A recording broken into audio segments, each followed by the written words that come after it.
اس کا تقسیم کریں بریانی عشاء کے بعد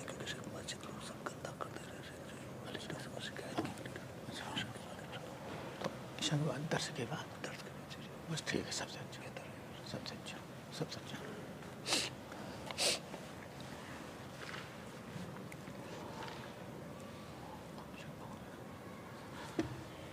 بسم اللہ الرحمن الرحیم، الحمد للہ رب العالمین والصلاة والسلام علی سید الاولین والآخرین وعلی آلہ واصحابہ اجمعین ومن تبعہم بإحسان الی یوم الدین، اما بعد۔ محترم حضرات، دینی بھائیوں، دوستوں، اسلامی ماؤں اور بہنوں، مغرب سے قبل بات چل رہی تھی کہ ماہ رمضان میں کے بڑے اعمال، سب سے زیادہ ہمیں جن چیزوں پر توجہ دینی چاہیے ماہ رمضان میں وہ بہت ہیں، ان میں سے 5 اعمال بڑے اہم ہیں، انہی کو آپ کے سامنے ہم رکھنا چاہتے ہیں، جس میں سے پہلا عمل جو ہے ماہ رمضان کا صیام اور قیام پر بات ہو رہی تھی۔ یہ دونوں عمل، اور جو حدیث ہم نے بتائی اس حدیث میں نبی علیہ السلام دونوں عملوں کا اجر و ثواب بھی ایک ہی بیان کیا۔ من صام رمضان ایمانا واحتسابا غفر له ما تقدم من ذنبه ومن قام رمضان ایمانا واحتسابا غفر له ما تقدم من ذنبه، یعنی پچھلی زندگی کے سارے گناہوں کو اللہ معاف کر دیتا ہے جو انسان صیام اور قیام، یعنی ماہ رمضان کا روزہ رکھے، لیکن شرط ہے ان آداب کے ساتھ جن آداب کا تذکرہ پچھلے درسوں میں ہوا ہے، کہ جن میں سب سے بڑی خوبی بڑی یعنی چیز کیا ہے کہ انسان صرف پیٹ کا روزہ نہ رکھے، کھانے پینے کا نہیں، بلکہ انسان کوشش کرے کہ انسان کی آنکھیں، انسان کا کان، انسان کے ہاتھ، انسان کی زبان، ہر چیز روزہ رکھے، یعنی ہر چیز گناہوں سے بچے۔ یہ بہت ہی ضروری ہے۔ ایک ہمیں حدیث یاد آئی ہے، امام ابن حبان اپنے صحیح کے اندر نقل کرتے ہیں، دیکھیں کتنی ضروری ہے۔ یعنی روزے سے مغفرت ہوگی، لیکن شرط کیا ہے؟ انسان اللہ کے مرضی کے مطابق روزہ رکھے۔ امام ابن حبان رحمۃ اللہ علیہ اور بہت سارے اہل علم نے کتب ستہ کی نہیں ہے، حدیث روایت کرتے ہیں کہ حجۃ الوداع کے موقع پر نبی علیہ السلام کی خدمت میں ایک خاتون آئی، اور آنے کے بعد انہوں نے کچھ سوال کر رہی تھی۔ آپ اونٹنی پر سوار تھے، اور اس موقع پر آپ کے ردیف جو تھے فضل بن عباس تھے، یعنی حضرت عبداللہ ابن عباس رضی اللہ تعالی عنہما کے بھائی فضل تھے۔ جب وہ عورت آئی نبی علیہ السلام سے مسئلہ پوچھنے کے لیے، تو فضل بن عباس اس عورت کو دیکھنے لگے۔ اللہ اکبر، ذرا سوچو، فضل بن عباس سے اچھا وقوف عرفہ کون کرے گا؟ کون اچھا روزہ رکھے گا؟ اللہ، یہ عرفات کا میدان نہیں تھا، ہم تو بولتے ہو نا۔ نبی علیہ السلام نے دیکھا عورت پوچھنے کے لیے آئی، تو حضرت فضل بن عباس اس عورت کو دیکھنے لگے۔ نبی علیہ السلام نے چونکہ عورت کا جواب دے رہے تھے، آپ نے اسے سر پکڑ کے ان کو گھما دیا، اس کو دیکھو نہیں۔ صحیح ابن حبان کی روایت۔ نبی علیہ السلام نے اپنا دست مبارک اٹھایا، تو پھر وہ دیکھنے لگے اس کو۔ نبی علیہ السلام پھر ان کا سر پکڑ گھما دیا، یعنی ادھر نگاہ نہ اٹھاؤ۔ آپ نے جیسے چھوڑا، پھر دیکھنے لگے وہ۔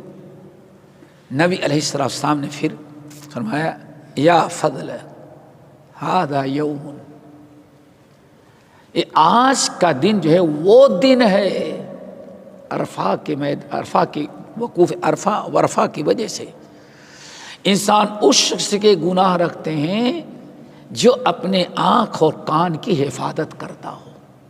کتنی بڑی چیز ہے دوستو میرے بھائیوں۔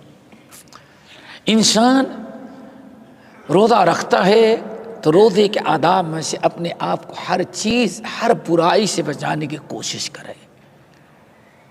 اگر گناہوں سے نہ بچایا، صرف روزہ رکھا، تو کل بات گزر چکی ہے کہ لیس لہ من صیامہ الا الجوع والعطش، سوائے بھوکے پیاسے کے کوئی اس کے نام عمل کچھ لکھا نہیں جاتا۔ تو قیام اور لیلۃ القدر، روزہ رکھیں آداب کے ساتھ اور قیام کریں، قیام ہونا چاہیے۔ قیام سے مراد رمضان کی راتیں صرف کھیل کود کی نہ ہوں، تماشے کی نہ ہوں، گھومنے ٹہلنے کی نہ ہو، صرف شاپنگ نہ کرتے رہ جائیں۔ رات کا قیام یعنی ایک تو نماز پڑھیں باجماعت، اس کے علاوہ تراویح کی نماز کے علاوہ بھی کوشش کریں آپ قیام یعنی رات کو جگ کر کے اللہ تعالیٰ کی عبادت کریں، قرآن کی تلاوت کریں، بیٹھیں، ذکر اذکار کریں، توبہ استغفار کریں۔ یہ چیزیں ہمارے اندر ہونی چاہیے، وقت ضائع نہ کریں، کوشش کریں کہ ہر لمحہ اللہ تعالیٰ کی عبادت اور اطاعت اور ذکر اذکار میں مشغول ہو۔ امام بہقی رحمۃ اللہ علیہ کہتے ہیں حضرت عبداللہ بن مسعود رضی اللہ تعالی عنہ کے بعد شاگرد تھے، پوری ایک جماعت، متعدد روایات ہیں کہ کچھ لوگ ایسے بھی تھے شاگردوں میں روزہ رکھتے تو صرف مسجد میں رہتے تو باہر جاتے ہی نہیں تھے، نمازی کے لیے نہیں، مسجد ہی میں رک جاتے تھے۔ لوگ کہتے کیوں؟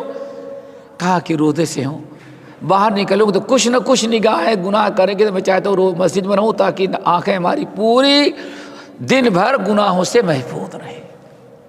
ہم نہیں کہتے کہ ہم اور آپ کو کریں، بہت ساری ضرورتیں ہیں، لیکن جتنا بچ سکتے ہیں اتنا تو بچنے کی کوشش کریں۔ احساس ہو کہ ہاں ہم روزے کی حالت میں ہیں اور عبادت میں ہیں۔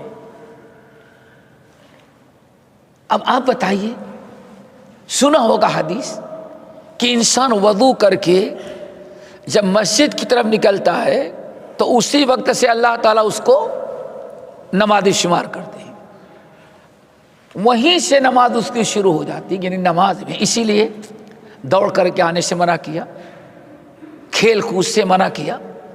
آدمی شرافت کے ساتھ آئے، ایک ایک قدم پر ایک گناہ معاف، ایک نیکی لکھی جائے، ایک درجہ جنت بلند ہوتا ہے۔ فَهُوَ فِي صَلَاةٍ، وہاں سے لے کر کے جب تک واپس نہ چلا جائے اللہ پورا نماز مجھ کو شمار کر رہے ہیں۔ روزہ بھی ایک عبادت ہے، جس طرح سے شہر سے لے کر کے غروب آفتاب تک ہم اور آپ کھانے پینے سے رکتے ہیں، ایسے ہی گناہوں اور برائیوں سے بھی اپنے آپ کو بچائیں۔ یہ اصل میں روزہ ہے دوست، جس روزے کی فضیلت بیان کی جا رہی، اور یہی قیام بھی۔ آپ حضرات ذرا سوچیں اچھی طرح سے کہ نبی علیہ الصلوۃ والسلام کی حدیث، جیسے چاند رمضان کا نکلتا ہے، یہ حدیث سنیے، چاند نکلتے ہی اللہ تعالیٰ کے ہاں دنیا کے بھی کتنا نظام بدل دیتا ہے۔ نمبر 1، فتحت ابواب الرحمہ، رحمت کے اور بعض مغفرت کے، رحمت کے اور مغفرت کے دروازے اللہ نے کھول دیا۔ دروازہ کھول دیں گے مطلب صلاح عام، بالکل جیسے کہتے ہیں بھائی آپ کے لیے ہمارا دروازہ کھولا ہے، 24 جب بھی چاہیں آئے۔ یعنی ذرا سوچو، رب نے رحمت کا مغفرت کا دروازہ کھول دیا۔ نمبر 2، وغلقت ابواب النار،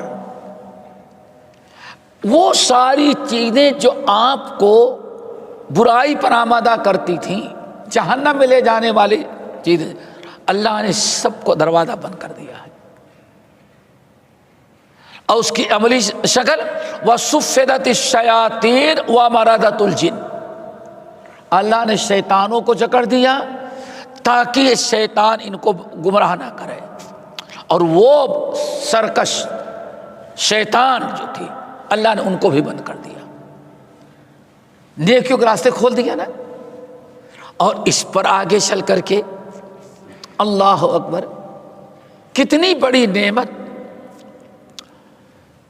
اور اللہ رب العالمین نے اعلان کر دیا، فرشتے کو حکم دیا جاؤ اعلان کرو للہ عتقاء من النار، اے لوگو ذرا اپنے آپ کو جہنم سے آزاد کرا لو۔ کیوں؟ رمضان کا چاند نکلا، اللہ تعالیٰ بہت سارے لوگوں کو عتیق، عربی میں عتیق کہتے ہیں جو مطلب یہاں ہے گردن آزاد کرا دینا، گردن آپ غلام آزاد کریں، اپنی غلامی سے چھوڑ دیں، آزاد کریں، اس کو کہا جاتا ہے عتیق، عتق من النار۔ اللہ رب العالمین اہل علم کہتے ہیں ایسے گنہگار جو آزاد کرنے کا مطلب اس کے مستحق تھے، اس لیے کہتے ہیں ایسے گنہگار جن کے انہوں نے اپنے گناہوں اور برائیوں کی وجہ سے جنت کے جہنم کے مستحق ہو چکے تھے، جہنم کے مستحق ہو چکے تھے، اتنا گناہ اتنی برائیاں کی تھی۔ اللہ رب العالمین ایسے بے شمار لوگوں کو جہنم سے آزاد کر دیتے ہیں۔ وَلِلَّهِ عُتَقَاءُ مِنَ النَّارِ، پھر آگے وَذَلِكَ فِي كُلِّ لَيْلَةٍ، اور یہ کوئی ایک رات کا سلسلہ نہیں ہے، پہلی رات سے لے کر کے ماہ رمضان کی آخری رات تک روزانہ ڈیلی اللہ تعالیٰ ایسے بے شمار لوگوں کو جہنم سے آزاد کرنے کا سلسلہ قائم رکھتے ہیں۔ اگر ایک انسان اس حدیث پر غور کر لے تو اس کی نیند اڑ جائے۔ سب سے بڑی فکر یہ ہو کہ ہاں اس جہنم میں اللہ ہماری بھی گردن جہنم سے آزاد کر دے، اس کی فکر ہونی چاہیے۔ نادا مناد من السماء، اور روزانہ اللہ ایک فرشتے کو حکم دیتے ہیں، آ کر کے اعلان کرتا ہے کیا؟ یا باغی الخیر اقبل ویا باغی الشر اقصر، یا باغی الخیر، اے نیکیوں کی کوشش کرنے والے، خیر کو چاہنے والے، جنت چاہنے والے، مغفرت چاہنے والے، اللہ تعالیٰ کا تقرب چاہنے والے، یہ اچھا موقع ہے، اقبل، ذرا اپنا قدم آگے بڑھا۔ کیا مطلب؟ جتنے نیک اعمال عام دنوں میں کرتا تھا اس پر بس نہ کر بلکہ اس سے زیادہ کر، اقبل، آگے بڑھ۔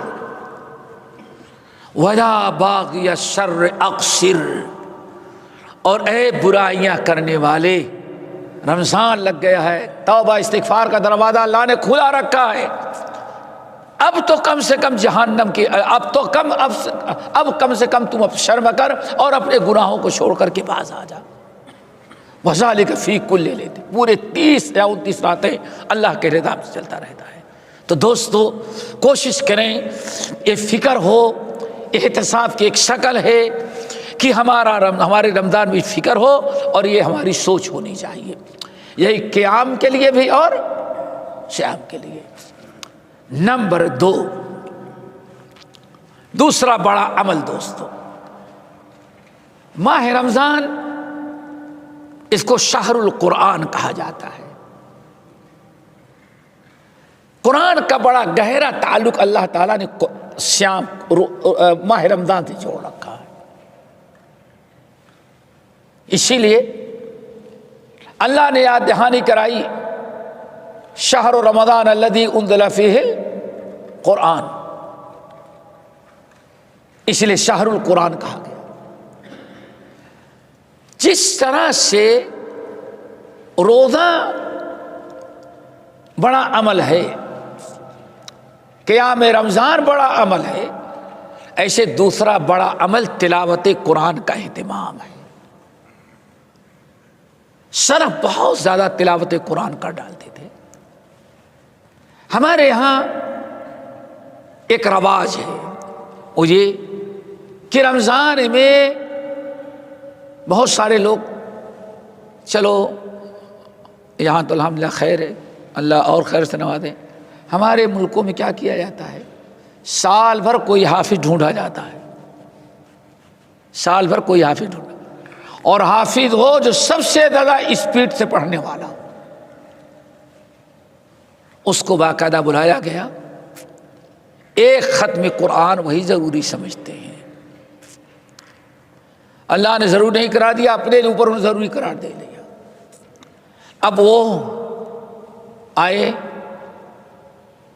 بہت قسم کے لوگ ہیں، ادھر ہم نہیں آنا چاہتے، آئے ایک ختم، لوگ سوچتے ہیں رمضان میں شرابی ختم ہو گئی، اب قیام رمضان نہیں، بس ختم، بالکل فرصت،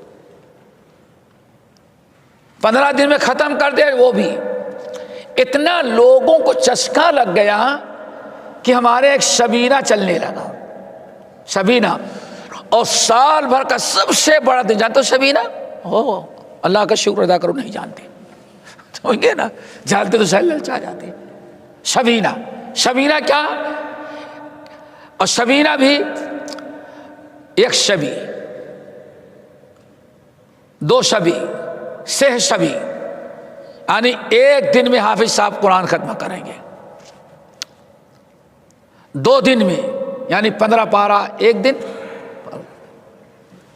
اور 3 دن میں لاسٹ جو ہے 3 دن، اس سے زیادہ میں ختم کرنے والے حافظ کوئی مقبولیت نہیں ہے۔ اب حافظ وہ کیا پڑھے گا، سمجھیے نا، وہ آپ بتائیں کیا پڑھے گا، وہ کیسے سنیں گے، یہ بڑا کمال سمجھا جاتا ہے۔ اور جس دن شبینہ ختم ہوا، مسجد ویران ہو گئی، اب وہی پرانے گھسے پیٹے بوڑھے آئیں گے نماز میں، جو سال بھر کے نمازی، اب کوئی نمازی نہیں۔ کتنی بڑی حماقت اور شیطانی مکر اور فریب ہے۔ رمضان صرف 3 دن کا ہے، 1 دن کا ہے، وَذَلِكَ فِي كُلِّ لَيْلَةٍ، پورے رمضان کی راتیں خیر و برکت کی ہیں۔ اب سمجھتے ہم نے سن لیا بس، کا اس کو ضرور سمجھے گا۔ میرے بھائی، یہ سب بدعات میں سے ہے، اس کا کوئی ثبوت نہیں۔ وَرَتِّلِ الْقُرْآنَ ترتیلا، ہمیں یاد ہے ہندوستان کے مشہور شہر سہارنپور کی جامع مسجد افتتاح کر کے لوٹا، میرٹھ کے چوراہے پر پہنچا تو ایک ہی مسجد سے 2 تراویح کی آواز آ رہی تھی، ایک ہی مسجد سے 2 تراویح کی آواز، ایک نیچے سے ایک اوپر سے۔ تو میں نے کہا یہ کیوں؟ تو میں نے سمجھا کہ شاید کہ 2 فرقے والے ہوں گے، ایک فرقے والا نیچے پڑھتا ہے، دوسرے فرقے والا اوپر پڑھتا ہے۔ چلا گیا، پھر لوگوں سے پوچھا، کہا نہیں ایک ہی فرقے کے لوگ ہیں۔ میں نے کہا وہ کیسے؟ کہا نیچے سولو ہے، اوپر فاسٹ ہے۔ لا حول ولا قوت الا باللہ۔ نیچے کیا ہے؟ سولو۔ تو اب ہر آدمی اپنی اپنی پسند کرے، جس کو سولو پڑھنا ہے نیچے پڑھے، اور جس کو فاسٹ پڑھنی ہے وہ اوپر چل۔ لا حول ولا، یہ ہے تراویح کا۔ اللہ کے بندے، من قام رمضان، امام مالک رحمۃ اللہ علیہ نقل کرتے ہیں کہ مسجد نبوی میں صحابہ اور تابعین جب کھڑے ہوتے تھے تو اگر کبھی 8 رکعات میں سورۃ البقرہ پڑھا دے تو لوگ سمجھتے تھے آج ذرا ہلکی کر دیا۔ کیا کر دیا؟ ہلکی کر دیا۔ بعض لوگوں کے متعلق نقل کیا اتنا لمبا قیام ہوتا تھا اور اتنی دیر تک لوگ نماز تراویح پڑھتے تھے کہ بعض لوگ جن کے پیروں میں کچھ تکلیف تھی وہ سوتا بیٹھ کے پڑھوں گا تو آدھا ثواب ملے گا، اس لیے واللہ روایت میں تو بیچارہ بیساکھی لے لیتا، کیا لکڑی جو رکھ لیتا اور کہتا نہیں پورے کھڑے ہو کے نماز پڑھے گے تاکہ پوری رات میں کھڑے ہو کر کے نماز پڑھنے کا ثواب مل جائے۔ یہ شوق ہمارے اندر کب پیدا ہوا؟ گنوا دی ہم نے جو اسلاف سے میراث پائی تھی، سریا سے زمیں پر آسمان نے ہم کو دے مارا۔ کتنی عجیب سے بات ہے دوستو۔ تو قیام رمضان اطمینان کے ساتھ تلاوت قرآن، قیام رمضان میں پڑھیں، نماز میں بھی اس امام کے پیچھے پڑھیں جس کے پیچھے رکوع، سجود، اچھی تلاوت قرآن۔ الحمدللہ ایسے ہوتے، ہاں سریا میں کہیں کچھ چور لوگ ہوتے ہیں جہاں وہ چھپ کر کے پڑھتے ہیں، تو ہاں ماشاءاللہ وہ اسپیڈ ہوتی ہے جو پاکستان اور انڈیا کی اسپیڈ ہے نا، وہ 120 والی، سمجھ گئے نا، وہ سپر فاسٹ ہے بالکل پلین کے۔ لیکن الحمدللہ ایسی مسجدوں میں جو سٹی میں ہے، جہاں آبادی ہے اور جہاں غیر اجمی رہتے ہیں، وہاں بہرحال 3 ہی آیت پڑھیں، لیکن خوب اطمینان کے ساتھ، سکون کے ساتھ، رکوع اور سجدہ تو کم سے کم بھی اطمینان کے ساتھ ہوتا ہے، تو قیام کریں۔ لیکن اس کے بعد بھی کوشش کریں رمضان کی راتوں میں تلاوت قرآن کا اہتمام کریں۔ جتنا زیادہ تلاوت قرآن کریں گے، عام دنوں میں بھی ثواب ہے، اور رمضان میں تلاوت کریں گے تو اور بڑا اجر و ثواب بڑھ جائے گا انشاءاللہ۔ تو تلاوت قرآن میں کوئی کوتاہی نہ کریں، خود بھی کریں، بچے بھی کریں، اور خاص طور سے نبی علیہ السلام کی اس حدیث کا خیال رکھیں، من سرہ ان یحبہ اللہ ورسولہ، تم میں سے جو چاہتا ہے کہ اللہ بھی اپنا محبوب بنائے اور رسول کا بھی محبوب بن جائے، تو اس کا ایک راستہ کیا؟ فَلْيَقْرَأْ فِي الْمُصْحَفِ، مصحف کھولے اور دیکھ کر کے تلاوت قرآن کریں۔ آپ دیکھیں، حافظ نہیں ہے تو دیکھ کر کے تلاوت قرآن پر، ویسے بھی یاد رکھیں زبانی پڑھیں گے دماغ ادھر ادھر جاتا ہے، لیکن اگر قرآن کھول کر کے بیٹھ جائیں تو صرف آپ ہوتے ہیں اور سامنے اللہ کی کتاب ہوتی، جو خشوع خضوع اور جو دلچسپی اس وقت ہوگی۔ میرے بھائی، قرآن دیکھنے کا بھی ہوگا، غور فکر کا بھی ثواب ملے گا، پڑھنے کا بھی ثواب ملے گا، خشوع خضوع کا ثواب ملے گا، اور اگر وضو کر کے پڑھیں گے تو وضو کرنے کا الگ ثواب ملے گا۔ تو بڑی خیر و برکت ہے تلاوت قرآن۔ بس، اور کچھ لوگ سمجھتے ہیں ایک تلاوت قرآن ختم کر لیا اس کے بعد ختم نہیں۔ بہت سارے سلف کے بارے میں آتا ہے رمضان میں 3 دن، ہر تیسرے دن قرآن ختم کر لیتے تھے۔ اب اس سے کم کی بھی روایت، ایک دن کی وہ ہم نہیں جانا چاہتے، کم سے کم 3۔ امام ابو حنیفہ رحمۃ اللہ علیہ، فلاں امام، فلاں مجتہد، ان لوگوں کے بارے میں آتا ہے کہ رمضان میں ہر تیسرے دن قرآن کی تلاوت کرتے تھے۔ امام مالک رحمۃ اللہ علیہ کے بارے میں آتا ہے، کہتے شہر القرآن ہے، اپنے حدیث کا سلسلہ بالکل بند کر دیتے تھے، اور کہتے نہیں حدیث تو بعد میں پڑھائیں گے، لیکن رمضان چلا جائے گا تو قرآن جو رمضان میں پڑھنے کی برکت سے اس سے محروم رہ جائیں گے۔ اپنے سارے درس کو بند کر دیتے تھے اور ساری 24 گھنٹے صرف قرآن مجید کی تلاوت کرتے تھے۔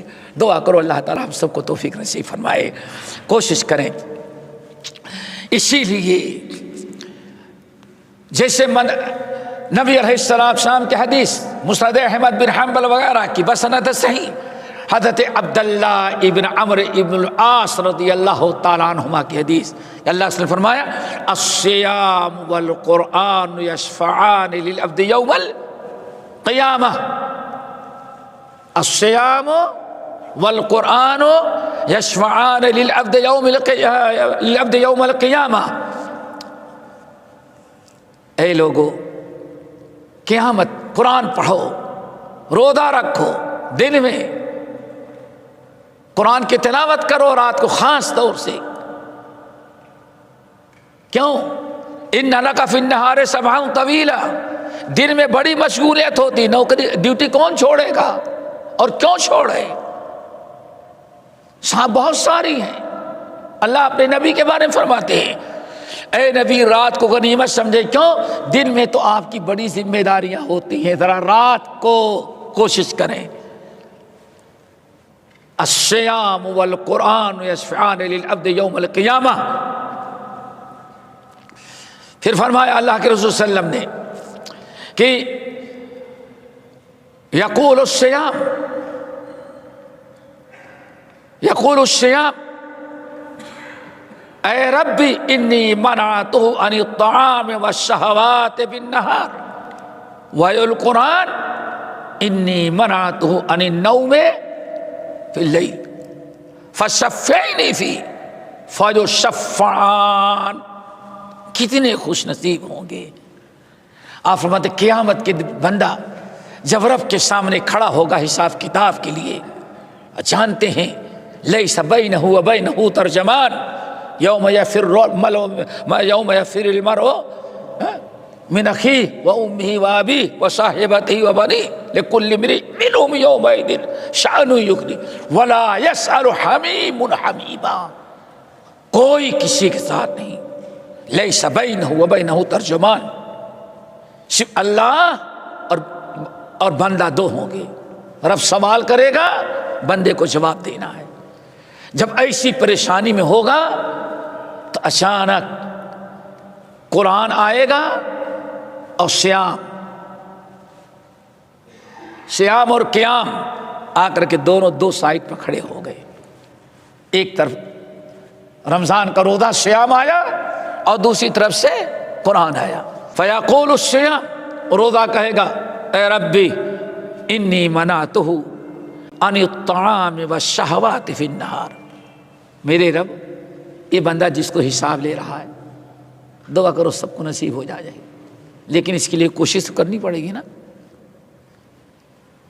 روزہ کہے گا اے ربی، رب العالمین میں اس کا روزہ ہوں، انی منعتہ عن الطعام والشہوات بالنہار، پورے دن بھر ہم نے اس کو کھانے سے اور بہت ساری خواہشات سے روک رکھا تھا۔ کون کہہ رہا ہے بھائی؟ اللہ تعالیٰ روزے کو حکم دے گا، روزہ بو انتقن اللہ الذی انتقا کل شیء، ہر چیز کو اللہ تعالیٰ نے بات کرنے کا حکم دے گا۔ یومئذ تحدث اخبارہا، یہ زمین بھی کہے گی اللہ میں گواہی دیتی ہوں۔ ہر چیز، روزہ ہمارا اور آپ کا انشاءاللہ اگر صدق دل سے آداب کے ساتھ رکھے تو سب سے پہلے جہاں ماں باپ مال دولت کام نہ آئے، روزہ آیا، کہتا ہے اے ربی، میرے رب میں اس کا روزہ ہوں، انی منعتہ عن الطعام والشہوات بالنہار، دن بھر کھانے پینے تمام روزے کو خراب کر دینے والی خواہشات سے میں نے منع کر رکھا تھا۔ فشفعنی فیہ، اللہ میں شفاعت کرتا ہوں، میری شفاعت اس بندے کے حق میں قبول کر لے۔ دعا کرو یہی روزہ سب کو نصیب ہو، جہاں کوئی کام نہیں، ولا یسأل حمیم حمیما، وہاں آپ کے رمضان کا روزہ آ رہا ہے شفاعت کرنے کے لیے۔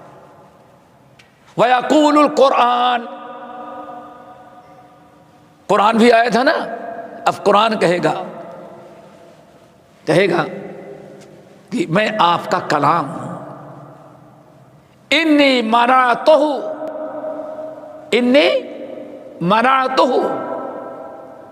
عن النوم، اللہ میں نے اس کو رات میں آرام کرنے سے محروم کر دیا تھا۔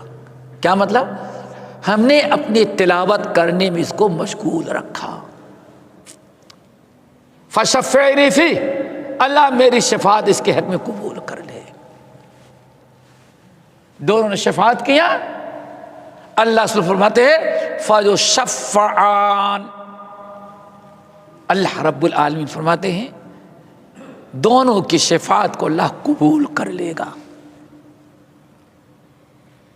دعا کرو ہمیں جیسے روزہ رکھنے کی توفیق ملتی ہے ویسے ہی قرآن کی تلاوت بھی دن میں بھی کریں، لیکن دن میں اللہ میں بہت سارا کام ہوتا ہے۔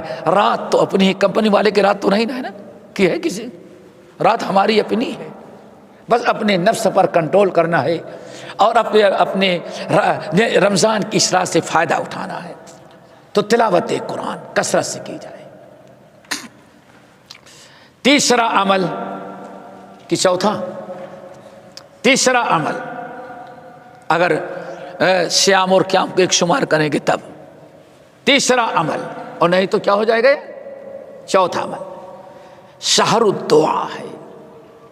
رمضان کا مہینہ یہ دعاؤں کا مہینہ ہے، قبولیت دعا کا مہینہ ہے۔ خاص طور سے رمضان میں دعاؤں کا اہتمام ہونا چاہیے۔ اہل علم کہتے ہیں اسی لیے قرآن میں نزول قرآن فرضیت صوم کے ساتھ ساتھ بیچ ہی میں اللہ رب العالمین دعاؤں کا حکم دیا۔ وَإِذَا سَأَلَكَ عِبَادِي أَنِّي فَإِنِّي قَرِيبٌ أُجِيبُ دَعْوَةَ الدَّاعِ إِذَا دَعَانِ فَلْيَسْتَجِيبُوا لِي وَلْيُؤْمِنُوا بِي لَعَلَّهُمْ يَرْشُدُونَ۔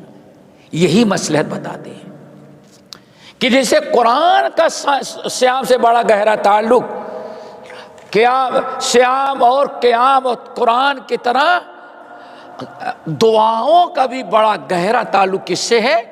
رمضان سے۔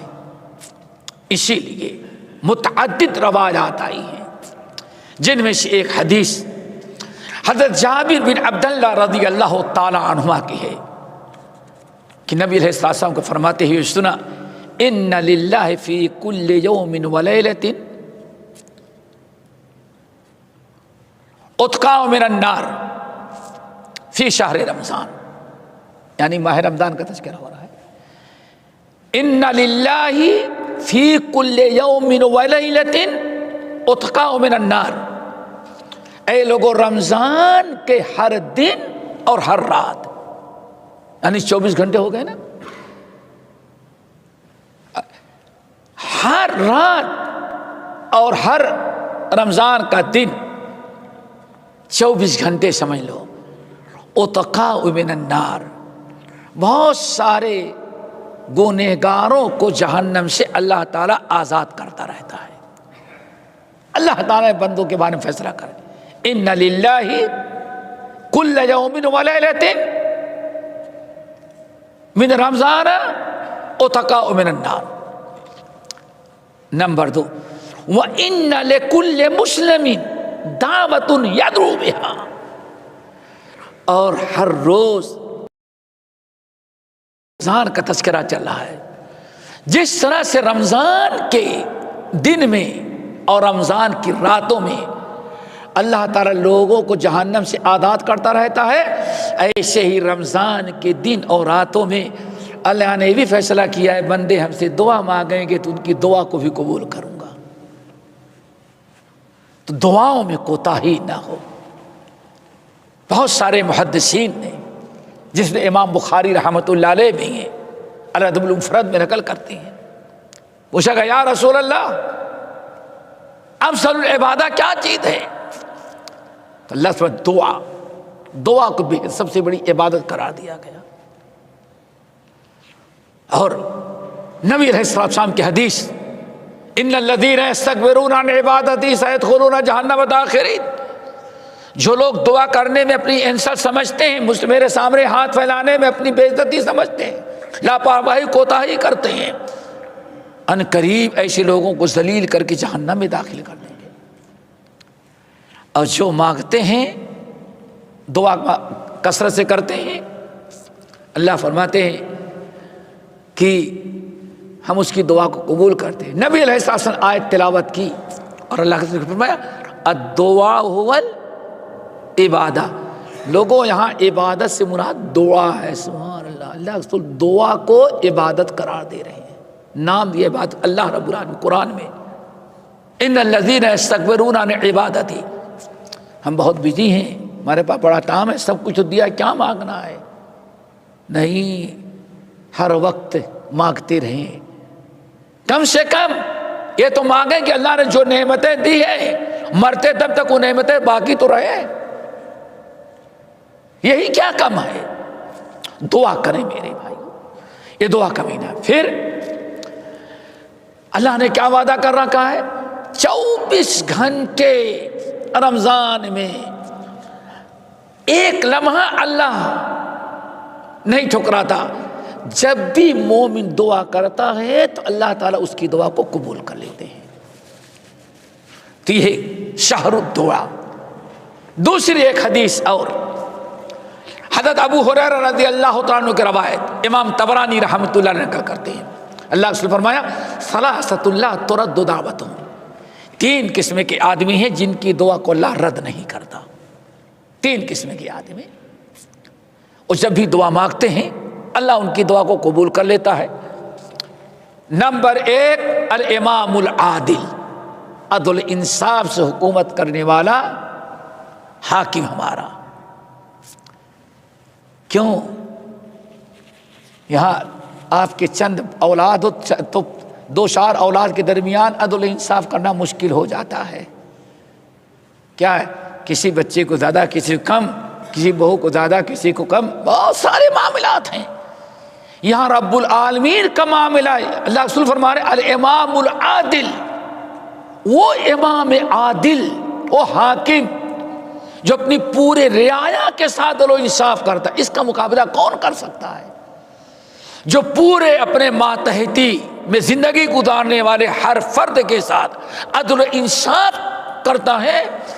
اللہ اس عادل بادشاہ کی جب دعا مانگتا ہے تو اللہ اس کی دعا کو رد نہیں کرتا. اسی لیے سبعۃ یظلھم اللہ فی ظلہ یوم لا ظل الا ظلہ، 7 لوگ جن کو عرش کے سائے میں سب سے پہلا نمبر کون ہے؟ الامام العادل. اسی لیے بعض روایتوں میں آیا ایک دن کی عدل و انصاف سے حکومت کرنے والے بادشاہ کی برکت ایسی ہے کہ سال بھر بارش ہونے سے ملک میں پیداوار کی وہ برکت نہیں ہوتی جتنی برکت کس کی ہوتی ہے؟ امام عادل کا انصاف. مورخ نقل کرتے ہیں جب مسلمانوں نے فتوحات یورپ کی طرف کیا تو ایک قلعہ فتح کیا تو ایک جو کیا کہتے ہیں میوزیم کہتے ہیں، کیا کہتے ہیں جہاں آثار قدیمہ سب رکھے جاتے ہیں، ہاں میوزیم میں مسلمان مجاہدین داخل ہوئے تو میوزیم کا سامان جب دیکھنے لگے تو اس کے اندر کہتے ہیں جیسے کھجور کی گٹھلی ہوتی ہے ہمارے یہاں. صحابہ عرب سے کہتے ہیں جیسے ہمارے یہاں کھجور کی گٹھلی ہوتی ہے اتنا بڑا ہم نے گندم دیکھا. گندم سمجھتے ہیں نا، گیہوں روٹی سے کھاتے ہیں، او میدے والی نہیں، آٹا کیا کہتے ہیں گیہوں کو؟ ویٹ سب سمجھ جائیں گے. ویٹ اتنا بڑا کھجور کی گٹھلی، کہتے ہیں ہم لوگ اوپر نیچے دیکھتے ہیں کہ یہ کھجور کی گٹھلی ہے، گیہوں ہے، گندم ہے. کہاں نہیں سمجھ میں آتا تھا، کیوں؟ گندم ہوگا تو چھوٹا. کہتے ہیں پھر پلٹ کر کے دیکھا تو وہاں ایک پیپر لکھا ہوا تھا یہ گندم اس وقت کا ہے جب کہ یہاں کا بادشاہ عدل و انصاف کرتا تھا.